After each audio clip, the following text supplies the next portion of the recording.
स्वागत है दोस्तों आपके अपने YouTube चैनल नेक्सस एजुकेशन में। तो हम बात करेंगे types of chemical reaction part 2 की। जैसे कि मैंने आपको पार्ट 1 में कॉम्बिनेशन रिएक्शन के बारे में बताया, डिकम्पोजिशन रिएक्शन के बारे में भी बताया मैंने, और उसके टाइप्स भी बताए डिकम्पोजिशन रिएक्शन के। अब हम जो बचे हुए रिएक्शन है उसको उन जो रिएक्शंस को इस लेक्चर में हम कंप्लीट करेंगे। तो चलिए बिना समय गवाए स्टार्ट करते हैं अपना टॉपिक।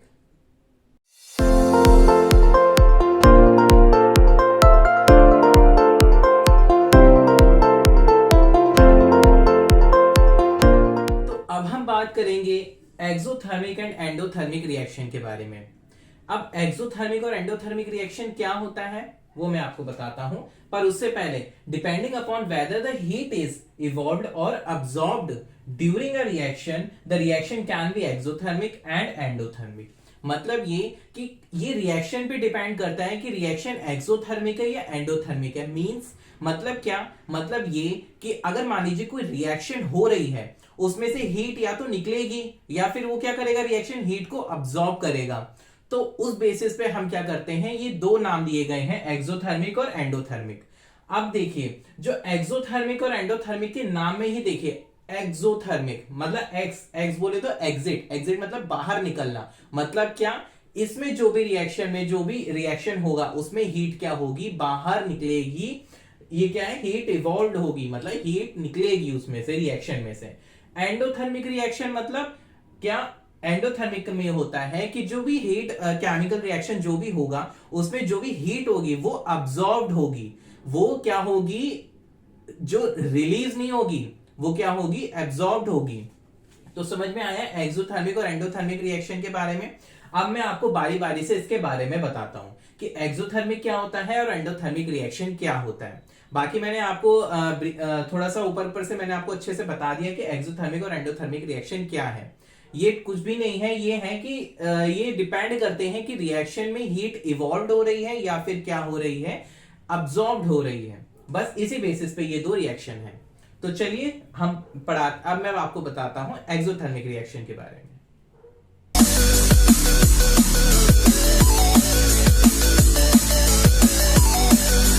तो अब हम बात करेंगे एक्सोथर्मिक रिएक्शन की। अब जैसे कि मैंने आपको पहले बताया कि एक्सोथर्मिक रिएक्शन को हम कैसे पहचानेंगे, इसके नाम में देखिए, एक्सो एक्सो के किससे बन रहा है, ई एक्स मतलब एक्स से बन रहा है। एक्स बोले तो एग्जिट मतलब बाहर निकलना। मतलब कि इस रिएक्शन में जो भी ये रिएक्शन होगा उसमें क्या होगी, हीट इवॉल्व होगी। तो चलिए इसके बारे में आपको कुछ बताता हूं।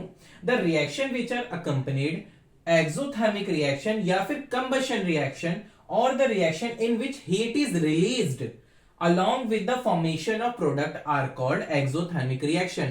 मतलब कि कोई भी ऐसा रिएक्शन जिसमें क्या हो, हीट रिलीज हो, हीट रिलीज हो साथ ही साथ क्या हो, प्रोडक्ट फॉर्म हो, और the reaction in which heat is release along with the formation of product, जिसमें प्रोडक्ट भी बने और साथ ही साथ हीट भी रिलीज हो, तो ऐसे रिएक्शन को क्या कहते हैं, एक्सोथर्मिक रिएक्शन कहते हैं।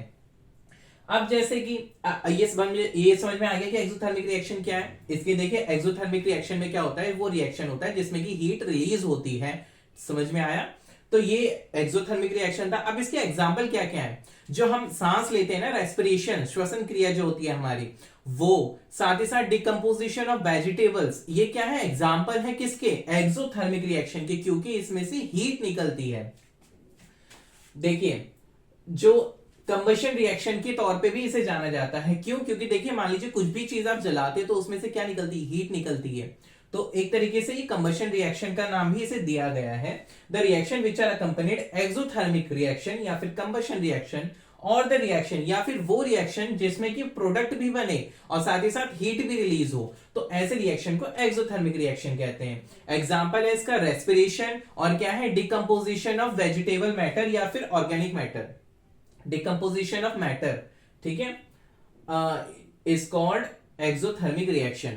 एक तो ये मैंने दो एग्जांपल आपको बताया एक्सोथर्मिक के। अब एक एग्जांपल है बर्निंग ऑफ नेचुरल गैसेस। अब देखिए जब भी कोई नेचुरल गैस बर्न होती है तो क्या होता है, उससे हीट निकलती है, तो क्या है वो, एक्सोथर्मिक रिएक्शन है। जैसे कि मीथेन को अगर हम जलाते हैं तो क्या, कार्बन डाइऑक्साइड बनती है, साथ ही साथ 2H2O प्लस में हीट इवॉल्व होती है। देखिए हीट निकली, तो समझ में आया एक्सोथर्मिक रिएक्शन के बारे में। अगर इसमें आपको कोई भी डाउट आता है तो प्लीज कमेंट सेक्शन में पूछिएगा। और अब मैं बात करता हूं इसका एक और एग्जांपल है, उसके बारे में मैं भी आपको बताता हूं। साथ ही साथ मैं आपको बताऊंगा एंडोथर्मिक रिएक्शन के बारे में भी।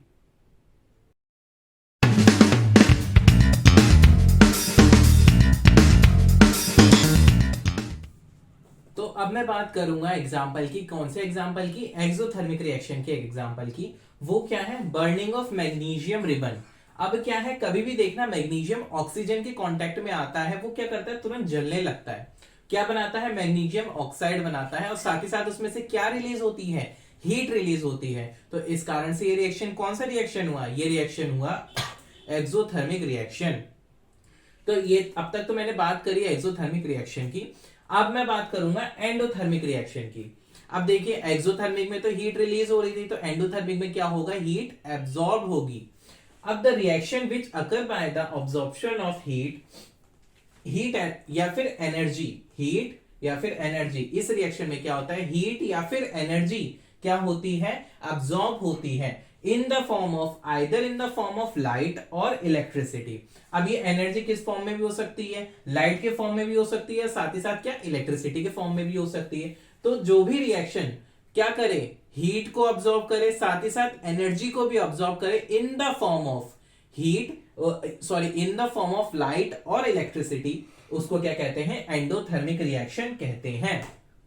समझ में आया एंडोथर्मिक रिएक्शन? एंडोथर्मिक रिएक्शन में क्या होता है? हीट और साथ ही साथ जो एनर्जी, क्योंकि हीट भी एक एनर्जी की फॉर्म ही है। समझ में आया? हीट क्या है? एक एनर्जी की फॉर्म ही है। ऐसे ही जो लाइट और इलेक्ट्रिसिटी है, वो भी क्या है? एक तरीके से एनर्जी है। लाइट भी क्या है? एनर्जी तो है। अब ये जो लाइट है और इलेक्ट्रिसिटी है, ये क्या करते हैं? एब्जॉर्ब करने। जो कोई भी रिएक्शन जो क्या करता है? एब्जॉर्ब करता है। ठीक है, तो उसको क्या कहेंगे? एंडोथर्मिक रिएक्शन कहेंगे। अब फोटोसिंथेसिस, अब एग्जांपल की बात करते हैं। तो फोटोसिंथेसिस क्या है? एक एक्सोथर्मिक रिएक्शन है। वो कैसे? उसमें जो भी सनलाइट जो होती है, अब वो लाइट की फॉर्म में तो है, जो उसे क्या करता है? एब्जॉर्ब करता है। तो वो क्या होता है? फोटोसिंथेसिस क्या है? एंडोथर्मिक रिएक्शन हो जाता है। क्यों? क्योंकि उसमें जो लाइट है वो क्या होती है? एब्जॉर्ब की जाती है। तो वो क्या है? लाइट के एक फॉर्म ऑफ एनर्जी है, उसे एब्जॉर्ब कर रहा है। तो वो कौन सा रिएक्शन हो गया? बताइए, कौन सा रिएक्शन हुआ? एंडोथर्मिक रिएक्शन हुआ। तो ये हो गई बात फोटोसिंथेसिस की, कि फोटोसिंथेसिस एक एंडोथर्मिक रिएक्शन है। अब जितने भी डिकम्पोजिशन रिएक्शन होते हैं, वो रिएक्शन क्या होते हैं? एंडोथर्मिक रिएक्शन होते हैं। अब वो कैसे? अब एंडोथर्मिक रिएक्शन ऐसे होते हैं, देखिए, कोई भी डिकम्पोजिशन, किसी भी चीज को तोड़ने के लिए एनर्जी की जरूरत होती है। अब इसमें क्या होता है? एनर्जी या तो इलेक्ट्रिसिटी के फॉर्म में होगी या फिर लाइट के फॉर्म में होगी। तो जब ऐसा होता है तो क्या होता है? एंडोथर्मिक रिएक्शन हो जाता है। क्यों? क्योंकि उसमें जो लाइट है, जो भी हीट है, वो क्या हो रही है? एब्जॉर्ब हो रही है, रिलीज नहीं हो रही है, एब्जॉर्ब हो रही है। अब एब्जॉर्ब होके क्या कर रहे हैं? जिस वजह से रिएक्टेंट टूट रहा है और प्रोडक्ट बना रहा है। तो ये बात हो गई डिकम्पोजिशन रिएक्शन की। कैसे डिकम्पोजिशन रिएक्शन एक एंडोथर्मिक रिएक्शन है? क्योंकि उसमें जो कि रिएक्टेंट को तोड़ने के लिए जो भी एनर्जी का यूज होता है, आप देखिए, या तो हीट का यूज होगा जिसे हम थर्मल डिकम्पोजिशन कहते हैं, या फिर इलेक्ट्रिसिटी का यूज होगा जिसे हम इलेक्ट्रोलाइसिस कहते हैं, या फिर क्या करते हैं? लाइट एनर्जी का यूज करते हैं जिसे हम फोटोकेमिकल या फोटोलाइसिस बोलते हैं। तो ये जो क्या है, इसमें किसी एनर्जी का यूज हो रहा है, किस लिए? रिएक्टेंट को तोड़ने के लिए। तो जब ये एब्जॉर्ब हो रही है, जिसका यूज किया, यूटिलाइज हो रही है, वो क्या? एनर्जी। ठीक है, किसकी फॉर्म में? या तो हीट की फॉर्म में होगी, या लाइट के फॉर्म में होगी, या फिर क्या होगा? इलेक्ट्रिसिटी की फॉर्म में होगी। तो वो रिएक्शन क्या कहलाता है? एंडोथर्मिक रिएक्शन होते हैं। समझ में आया? तो जितने भी डिकम्पोजिशन रिएक्शन है, वो क्या है? एंडोथर्मिक रिएक्शन है। क्योंकि उसमें जो भी एनर्जी यूज होती है, अब चाहे वो हीट हो, चाहे वो लाइट हो, चाहे वो इलेक्ट्रिसिटी हो, वो उसमें क्या होता है? उसका यूटिलाइज होता है, उसको ब्रेक डाउन करने में एब्जॉर्ब कर दिया जाता है। डिकम्पोजिशन रिएक्शन में क्या होता है? जो ये एनर्जी की फॉर्म्स मैंने आपको बताई, वो एब्जॉर्ब हो जाती हैं, जिस कारण से क्या होते हैं? एंडोथर्मिक रिएक्शन होते हैं। तो समझ में आ गया, फोटोसिंथेसिस एक एंडोथर्मिक रिएक्शन है। साथ ही साथ जितने भी डिकम्पोजिशन रिएक्शन है आर एंडोथर्मिक रिएक्शन।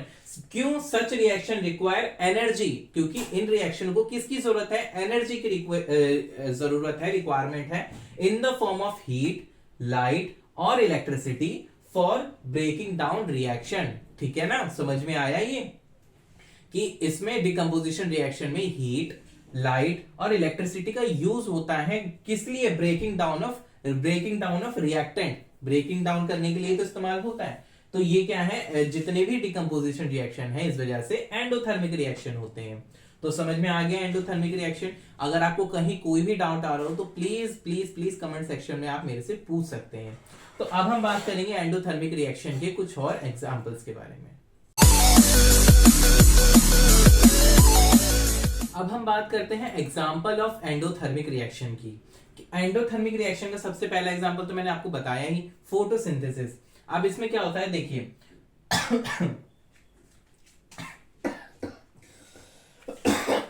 6CO2 जब क्या होता है, जब ये रिएक्शन होता है, देखिए ये रिएक्शन किसका है, फोटोसिंथेसिस का है, जिसमें कि जो कार्बन डाइऑक्साइड है वो वाटर है, प्लस में क्या सनलाइट। देखिए इसमें मेन चीज ये देखने की है एंडोथर्मिक रिएक्शन को बताने के लिए कि देखिए इसमें जो सनलाइट है मतलब क्या लाइट एनर्जी का यूज कर रहा है, ये लाइट एनर्जी को क्या कर रहा है, एब्जॉर्ब कर रहा है और क्या बना रहा है, ग्लूकोज बना रहा है। समझ में आया, C6H12O6। तो ये क्या है, फोटोसिंथेसिस एक एंडोथर्मिक रिएक्शन है। अब एक एग्जांपल है जिसमें कि मरकरी ऑक्साइड को जब हम गर्म करते हैं, अब इसमें क्या क्या अब्सॉर्ब हो रही है, हीट अब्सॉर्ब हो रही है, एब्सॉर्ब हो रही है। तो क्या बना रहा है, मरकरी बना रहा है और साथ ही साथ ऑक्सीजन रिलीज हो रही है। पर एक बात ध्यान दीजिए, यहाँ पे हीट नहीं निकल रही है, हीट यहाँ पे एब्सॉर्ब हो रही है, जिस कारण से क्या हो रहा है, जो ये ब्रेक डाउन हो रहा है और मरकरी अलग हो रहा है और ऑक्सीजन अलग हो रहे हैं। तो ये क्या एक तरीके से डिकम्पोजिशन रिएक्शन है। तो ये क्या हुआ, एंडोथर्मिक रिएक्शन हुआ। समझ में आया। तो ये थे एग्जांपल एंडोथर्मिक रिएक्शन के। और आप लोग और भी रिएक्शन जो एंडोथर्मिक के जो एग्जांपल हैं वो मुझको कमेंट सेक्शन में बताएंगे। तो चलिए अब हम बात करते हैं अपने चौथे रिएक्शन की, जो कि है डिस्प्लेसमेंट रिएक्शन की।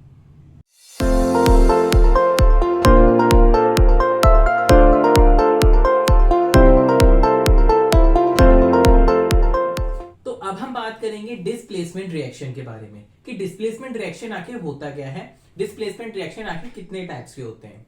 जिसमें कि सबसे पहले मैं आपको हमेशा बोलता हूं कि कोई भी चीज को उसके नाम से कनेक्ट करने की कोशिश कीजिए। जैसे कि अब आप देख रहे हैं डिस्प्लेसमेंट रिएक्शन, मतलब इसमें क्या आया, डिस्प्लेस आया, मतलब अपनी जगह से हटना, डिस्प्लेस हुआ। कोई भी जो कंपाउंड में एलिमेंट है वो इसमें क्या होगा, डिस्प्लेस होगा, मतलब अपनी जगह से हटेगा। अब वो कैसे हटेगा, क्या होगा, वो मैं आपको बताता हूं।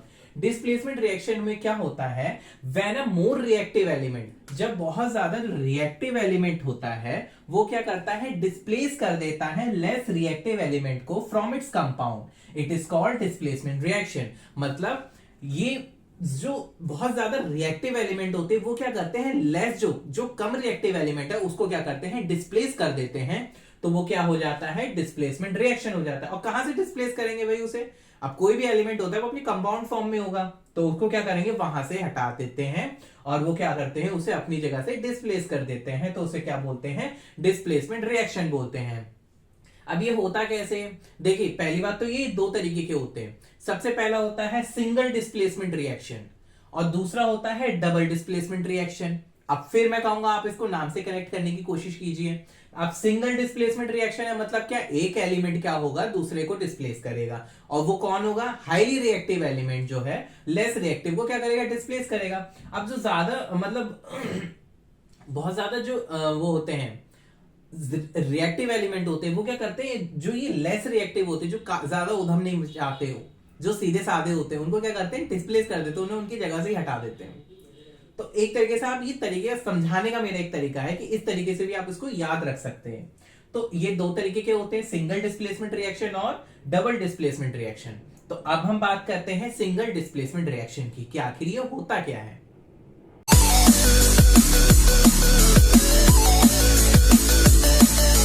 तो अब हम बात करेंगे सिंगल डिस्प्लेसमेंट रिएक्शन के बारे में कि सिंगल डिस्प्लेसमेंट रिएक्शन क्या होता है। जैसे कि मैं आपको बोलता हूं हमेशा किसी भी चीज को नाम से कनेक्ट करने की कोशिश करो। अब इसमें क्या है, डिस्प्लेसमेंट रिएक्शन तो है पर वो क्या है, सिंगल है। मतलब क्या, अब मैं आपको बताता हूं कि ये क्या है।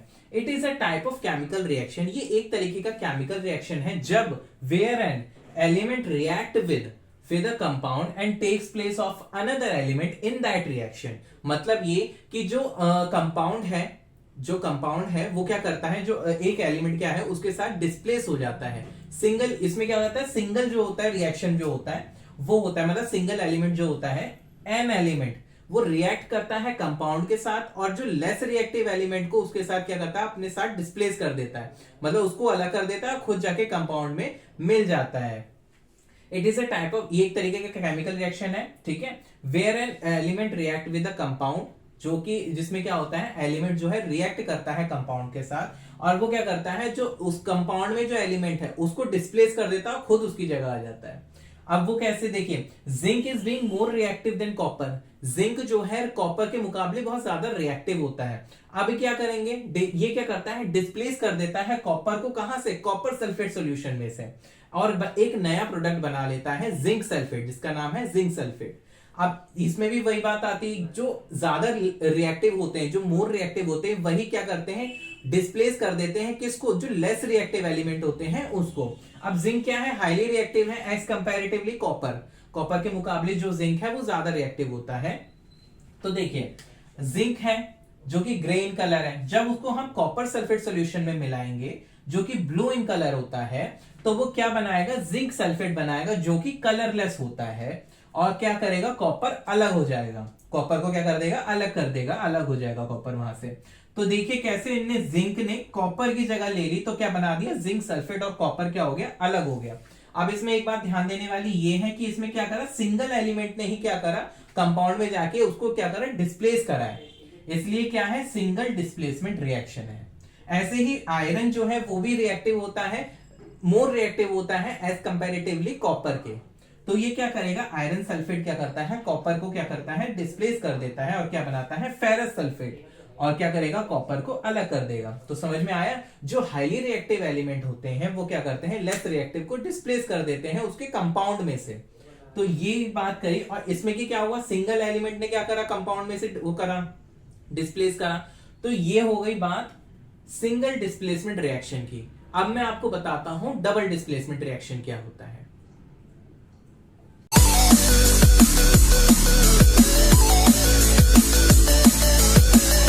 बात करेंगे डबल डिस्प्लेसमेंट रिएक्शन की, कि डबल डिस्प्लेसमेंट रिएक्शन क्या होता है। मैंने अभी आपको बताया था सिंगल डिस्प्लेसमेंट रिएक्शन, अभी मैं बात करूंगा डबल डिस्प्लेसमेंट रिएक्शन की।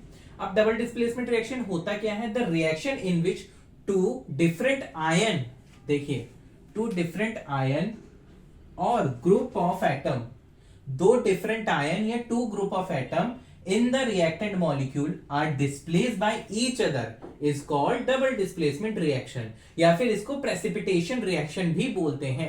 double displacement reaction का एक नाम precipitation reaction भी है। अब ऐसा क्यों है वो भी मैं आपको समझाऊंगा, जिसमें कि सबसे पहले हम समझते हैं कि डबल डिस्प्लेसमेंट रिएक्शन क्या होता है। देखिए, डबल डिस्प्लेसमेंट रिएक्शन में क्या होता है, जैसे कि आपने सिंगल में देखा कि एक एलिमेंट क्या करता है, कंपाउंड में से जो लेस रिएक्टिव एलिमेंट होता है उससे डिस्प्लेस कर जाता है, तो वो क्या हो गया, सिंगल डिस्प्लेसमेंट रिएक्शन। लेकिन इसमें क्या होता है, दो डिफरेंट आयन और ग्रुप ऑफ एटम क्या करते हैं, रिएक्टेंट मॉलिक्यूल में क्या करते हैं, डिस्प्लेस कर देते हैं एक दूसरे को, displace by each other is called double displacement reaction, इसलिए, और इसे प्रेसिपिटेशन रिएक्शन भी बोलते हैं। अब वो कैसे, देखिए, सोडियम सल्फेट है Na2SO4, अब ये क्या है, बेरियम क्लोराइड है BaCl2। अब क्या होगा, जब ये दोनों आपस में रिएक्ट करेंगे तो क्या बनाएंगे, बेरियम सल्फेट और सोडियम क्लोराइड बनाएंगे। क्या हुआ, सोडियम क्लोराइड के साथ जाके मिल गया, अब बेरियम सल्फेट के साथ जाके मिल गया, तो इन दोनों ने क्या करा, आपस में एक दूसरे को क्या करा, डिस्प्लेस कर दिया। अब इसमें दो एटम, ग्रुप ऑफ एटम हुए, सोडियम क्लोराइड के साथ जाके मिला, बेरियम सल्फेट के साथ जाके मिला, तो क्या हुआ, दो ग्रुप ऑफ एटम ने क्या करा, एक दूसरे को डिस्प्लेस करा, इसलिए इसको डबल डिस्प्लेसमेंट रिएक्शन बोलते हैं। समझ में आया, तो सोडियम सल्फेट और बेरियम क्लोराइड जब आपस में रिएक्ट करेंगे तो बनाएंगे बेरियम सल्फेट और सोडियम क्लोराइड बनाएंगे। अब इसे प्रेसिपिटेशन रिएक्शन क्यों कहते हैं, क्योंकि इसमें प्रेसिपिटेट बनता है जो क्या होता है, सेटल डाउन हो जाता है। बेरियम सल्फेट बना जो कि व्हाइट प्रेसिपिटेट होता है, समझे, और ये नीचे का साइन इसलिए है क्योंकि प्रेसिपिटेट का साइन है, ये जो डाउनवर्ड एरो जो होता है। अब ऐसे ही एक और एग्जांपल है, जब सिल्वर नाइट्रेट सोडियम ब्रोमाइड के साथ क्या करता है, रिएक्ट करता है, तो क्या बनाता है, सिल्वर ब्रोमाइड बनाता है, और क्या करता है, येलो प्रेसिपिटेट होता है इसका, क्योंकि इसमें प्रेसिपिटेट बनता है इसलिए इसको प्रेसिपिटेशन रिएक्शन बोलते हैं, और क्या, सोडियम नाइट्रेट बनता है। तो देखिए, अब सोडियम ने क्या करा, सोडियम ब्रोमाइड के साथ जाके मिल गया, ठीक है, और ये सोडियम ये नाइट्रेट के साथ जाके मिल गया। समझ में आया? तो सोडियम ब्रोमाइड और सिल्वर ब्रोमाइड और सोडियम नाइट्रेट बना। समझ में आया? सिल्वर ब्रोमाइड के साथ मिल गया और ये क्या हुआ, सोडियम किसके साथ, नाइट्रेट के साथ जाके मिला, तो क्या बना दिया उनने, सोडियम नाइट्रेट बना। अब इसमें प्रेसिपिटेट क्या बना, सिल्वर ब्रोमाइड, जो कि येलो प्रेसिपिटेट होता है। तो देखा कैसे दो ग्रुप ऑफ एटम ने आपस में एक दूसरे को क्या करा, डिस्प्लेस करा। अब क्योंकि ये दो जो ग्रुप ऑफ एटम के बीच में ये रिएक्शन हुआ डिस्प्लेसमेंट का, तो इसलिए इसको डबल डिस्प्लेसमेंट रिएक्शन बोलते हैं। तो याद रखिएगा, उनकी मोस्टली जो चीजें होती है ना, उसके नाम में ही छुपी होती हैं। तो समझ में आया, ये था डबल डिस्प्लेसमेंट रिएक्शन। अब हम आगे चल के बताएंगे आपको ऑक्सीडेशन और रिडक्शन क्या होता है। तो चलिए अपने लेक्चर को आगे बढ़ाते हैं।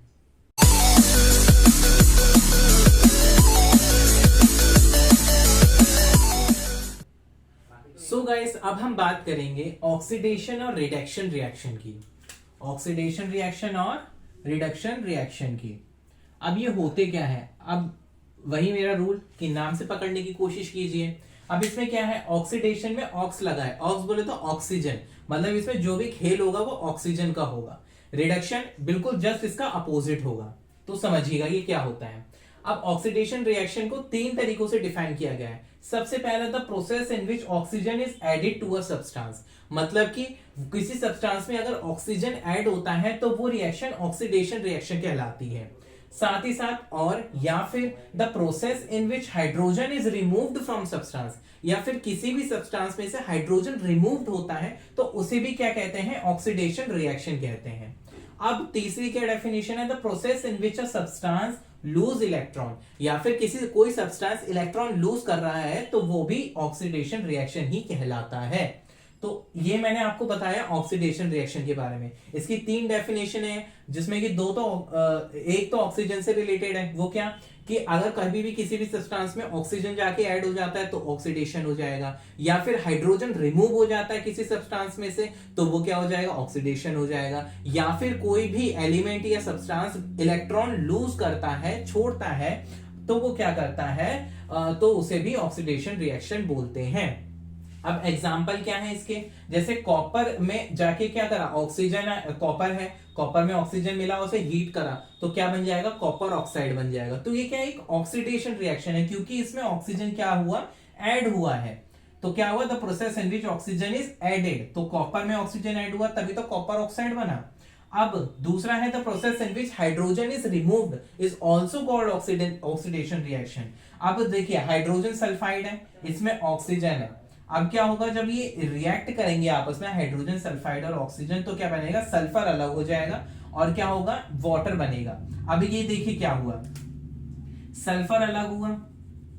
दूसरे को देखिए, the process in which hydrogen is removed, अभी इस हाइड्रोजन सल्फाइड में से हाइड्रोजन क्या हुआ, रिमूव्ड हुआ। अब जब हाइड्रोजन रिमूव्ड हुआ है तो उसे क्या बोलेंगे, ऑक्सीडेशन रिएक्शन बोलेंगे, क्योंकि हाइड्रोजन सल्फाइड में से हाइड्रोजन रिमूव हुआ तो क्या हुआ, अकेला सल्फर बचा और प्लस में क्या हुआ, 2H2O बना।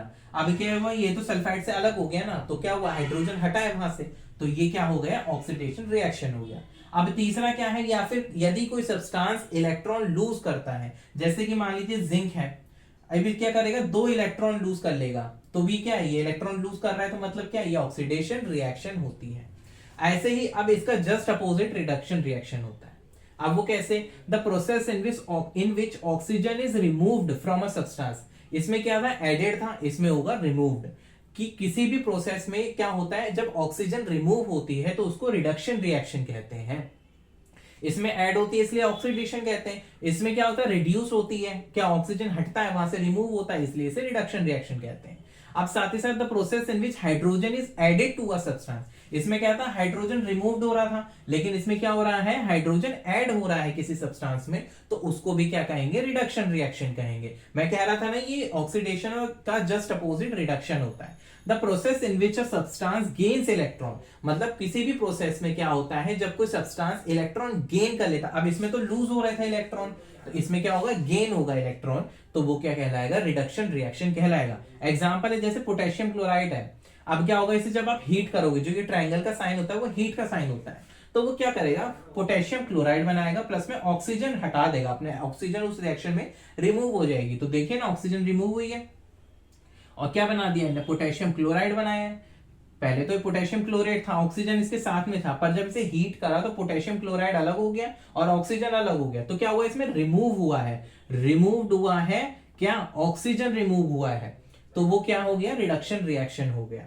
अब जब किसी भी प्रोसेस में हाइड्रोजन ऐड होता है किसी भी सब्सटेंस में, जैसे सोडियम और हाइड्रोजन मिलाएंगे तो क्या सोडियम हैलाइड बन जाएगा। तो ये क्या है, Na और H2 NaH बना, तो क्या हुआ, इसमें ऐड हो गया हाइड्रोजन, क्या हुआ इसमें ऐड हो गया, इस वजह से ये क्या है, रिडक्शन रिएक्शन है। इसमें क्या है, हाइड्रोजन रिमूव हो रहा था, लेकिन इसमें क्या है, हाइड्रोजन ऐड होगा।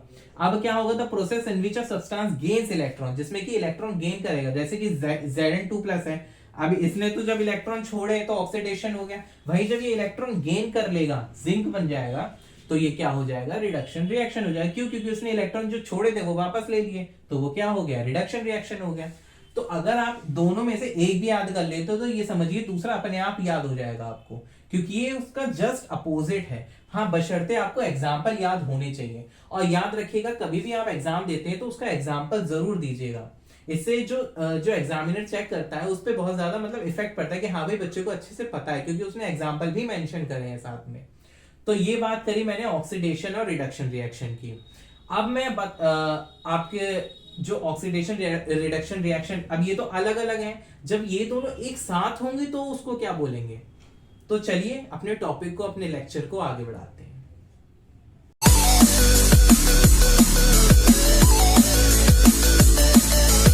तो अब मैं आपको कुछ इंपॉर्टेंट टर्म्स के बारे में अवेयर कराऊंगा। वो ये है कि अगर कोई substance, if a substance gain oxygen during a reaction, जब भी कोई सब्सटेंस ऑक्सीजन गेन करता है, मतलब उसे ऑक्सीजन जब मिलता है तो वो क्या करता है, उसको किसी भी रिएक्शन में, तो उसको क्या बोलते हैं, ऑक्सीडाइज्ड बोलते हैं।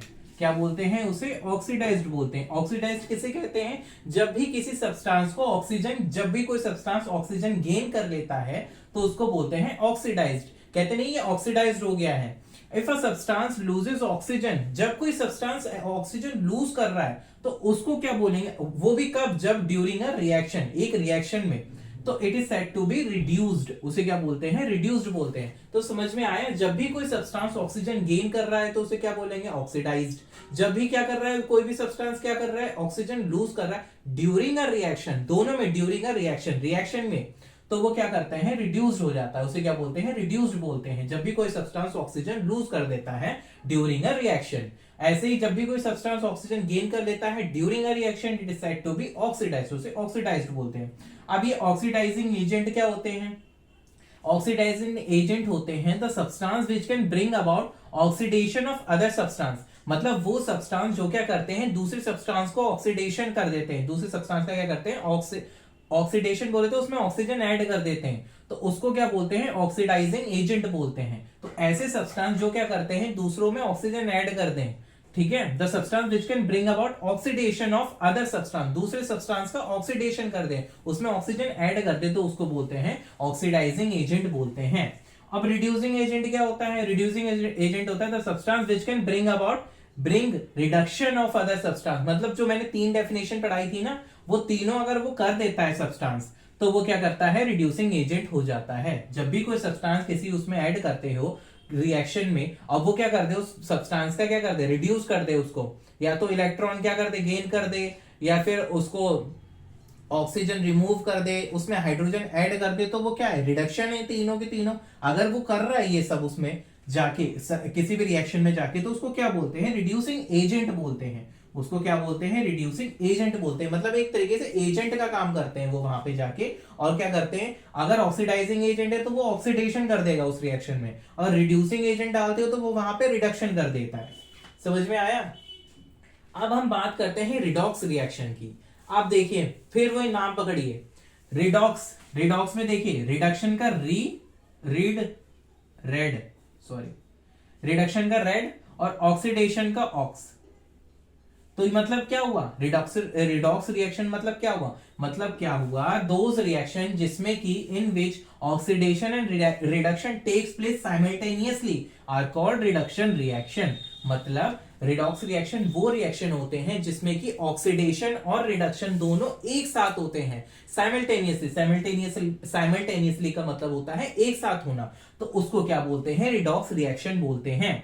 अब जैसे कि एग्जांपल है, जब कॉपर ऑक्साइड हाइड्रोजन के साथ रिएक्ट करता है तो क्या हुआ, कॉपर अलग हो गया और वो क्या वहां जाके वाटर बना। अब ये देखिएगा, कॉपर ऑक्साइड था, इसमें था ऑक्सीजन और ये हाइड्रोजन अलग था, पर जब ये रिएक्ट करा तो देखो कॉपर अलग हो गया और उसके हाइड्रोजन के साथ वाटर मिलके क्या बना दिया उन्होंने, सॉरी हाइड्रोजन के साथ ऑक्सीजन मिलके क्या बनाया उन्होंने, वाटर बनाया। अब देखिए इसमें से कॉपर ऑक्साइड में से ऑक्सीजन गया तो क्या बन गया, रिडक्शन हो गया। अब वहीं हाइड्रोजन में ऑक्सीजन ऐड हो गया तो वो क्या हो गया, ऑक्सीडेशन हो गया। अब देखिए जो भी ये रिएक्शन है दोनों में ऑक्सीडेशन और रिडक्शन दोनों एक साथ हुआ है, इसलिए इस रिएक्शन को क्या बोलेंगे, रिडॉक्स रिएक्शन बोलेंगे। तो समझ में आया आप लोगों को, redox reaction is nothing is that कि कोई भी reaction in which oxidation and reduction takes place simultaneously, जब दोनों एक साथ होते हैं, रिडक्शन भी और ऑक्सीडेशन भी, तो उस रिएक्शन को बोलते हैं रिडॉक्स रिएक्शन बोलते हैं। जैसे कि इसका दूसरा एग्जांपल लेते हैं, जैसे कि मैंगनीज ऑक्साइड है। मैंगनीज ऑक्साइड जब हाइड्रोक्लोराइड के साथ, हाइड्रोक्लोरिक एसिड के साथ रिएक्ट करता है तो देखिए ये मैंगनीज क्लोराइड और ये क्लोराइड अलग हो गया और वाटर अलग हुआ। अब देखिए इसमें से तो ऑक्सीजन हटा, जब ऑक्सीजन रिमूव हुआ और क्लोरीन ऐड हुआ तो ये क्या हो गया, रिडक्शन हो गया। लेकिन वहीं ये HCl में जब ऑक्सीजन ऐड हुआ तो देखो ये तो वाटर बना, ऑक्सीजन ऐड हुआ तो क्या बना, वाटर बना, क्लोराइड अलग हो गया, तो ये क्या हो गया, ऑक्सीडेशन हो गया। तो समझ में आया, रिडॉक्स रिएक्शन में ऑक्सीडेशन और रिडक्शन दोनों एक साथ होते हैं। तो ये मैंने आपको बताया टाइप्स ऑफ केमिकल रिएक्शन की, केमिकल रिएक्शन कितने कितने टाइप्स के होते हैं, उनके सब टाइप्स पढ़ाए मैंने आपको। तो यदि आपको इसमें भी कोई परेशानी आती है तो प्लीज मेरे कमेंट सेक्शन में जरूर मुझसे पूछिएगा, या आपको कुछ भी ऐसा बताना हो जो इसमें रह गया हो, या कोई ऐसा टॉपिक जो आप चाहते हो कि हाँ हम उसे पढ़ाएं, तो प्लीज वो भी कमेंट सेक्शन में जरूर बताइएगा। तो ऐसे ही हमारे चैनल को प्लीज सपोर्ट करते रहिए और ज्यादा से ज्यादा लाइक, शेयर और सब्सक्राइब कीजिए। Thanks for watching.